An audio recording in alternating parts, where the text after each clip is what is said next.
Deputy commissioner Chitral और DPO Chitral का मौजूदा सूरत-ए-हाल के तनाजुर में अहम बयान।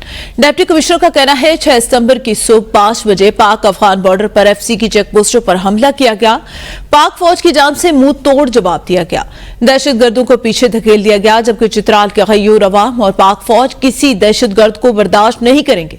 इस वक्त तमाम स्कूल और यूनिवर्सिटियां, अस्पताल और बाजार खुले हैं। कानून नाफिज करने वाले इदारों की इजाफी नफरी भी तलब की गई, जबकि पुलिस और एफसी की मुश्तरका चेक पोस्टें बना दी गई। चित्राल की गयूर अवाम ने हमेशा रियासत का साथ दिया और किसी भी दुश्मन के आगे सीसा पिलाई हुई दीवार की तरह खड़े हो गए। हमारी पाक अफगान बॉर्डर के ऊपर एफसी चेक पोस्टों के ऊपर अटैक आया और जिसको बड़ी कामयाबी के साथ मुंह तोड़ जवाब दिया गया। उनको पीछे धकेल दिया गया, जिसके अंदर काफी जानी नुकसान भी हुआ और बिल्कुल अभी हालात नॉर्मल है और बिल्कुल अंडर कंट्रोल है सारी चीजें।